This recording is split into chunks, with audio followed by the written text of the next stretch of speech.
And now, for the first time, the complete and unabridged version of Harrowfield Maze. They called it Harrowfield Maze. No one knew exactly when it was built. Some said the Victorians carved it from hedges so tall they blotted out the sun. Others whispered it had always been there, shifting, growing, swallowing the woods. What was certain is this: people who entered at night did not return. It was supposed to be a joke. 5 friends Liam, Sophie, Dawn, Rachel, and Kai met on the edge of the field one October night. The moon was a pale coin.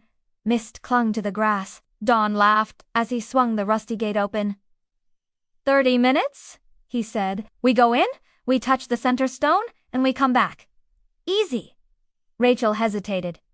People disappear in there. Stories, Kai scoffed. Campfire crowd. But as the gate groaned shut behind them, the laughter faded. The maze loomed ahead, hedges black and towering, their leaves slick with dew. The path forked immediately, and the air inside was colder. At first, they stuck together, joking nervously, marking the walls with chalk arrows. But the deeper they went, the more wrong it felt, the hedges whispered when no one spoke. The chalk marks vanished when they turned back. Liam swore the paths rearranged themselves one moment a dead end. The next, a corridor stretching on forever. Then came the smell. Rot. Sweet, thick, clinging to the throat. Sophie gagged. What is that? And that was when they heard the screams. Distant at first. Human, but ragged, torn from throats that had screamed for far too long. The group froze, but the screams came closer. They ran. The maze closed in, paths narrowing, hedges bending inward like ribs of a cage. Dan was in front when he rounded a corner and stopped dead. The path ahead ended at a wall of hedge, but the hedge wasn't solid.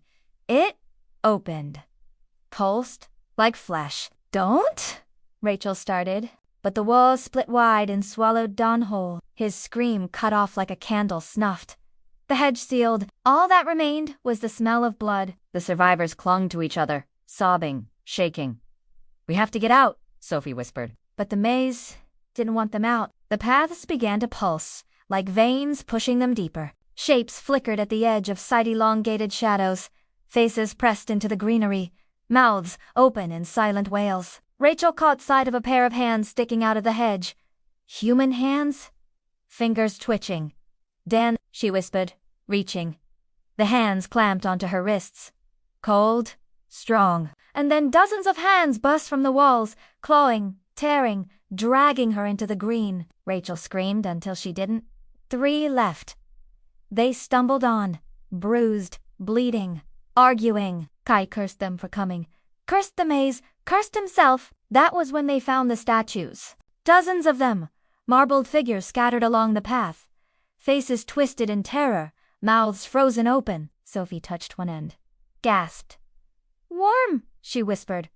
The statue's eyes rolled. A tear slid down its stone cheek. The thing shuddered, cracked, and began to move. The statues weren't statues. They were the ones who never left. And they were still alive. The first of them lurched forward, mouth opening wider than any human mouth should, teeth like splintered glass. The others followed. The 3 friends ran. By some cruel design, they reached the heart of the maze. There it was. The stone, black, monolithic, older than the maze, older than the earth. It pulsed faintly, like a heartbeat. Sophie stumbled toward it. If we touch it, maybe it'll let us go. She laid her palm on the stone.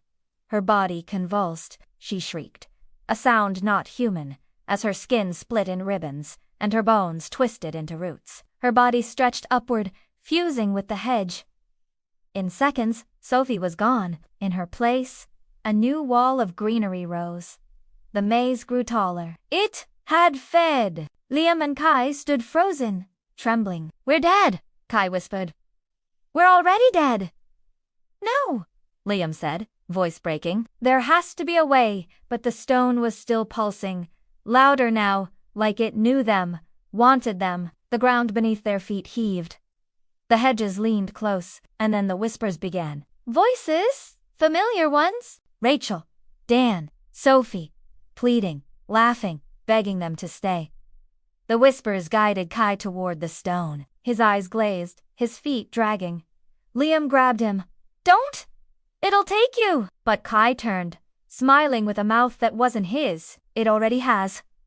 He lunged. His hands closed around Liam's throat. Liam fought, clawed, gasped, but the maze was alive around him, cheering, hungry. Kai's grip was iron, fueled by something beyond human. As Liam's vision darkened, he saw the hedges split open, revealing countless faces inside. Faces of everyone the maze had ever claimed. They were smiling. The last thing Liam felt was the hedge wrapping around him, pressing him into its cold, pulsing flesh. And then silence! The maze stood still again, waiting. At dawn, the gate at Harrowfield swung open. The maze seemed calm, inviting, ready for the next ones.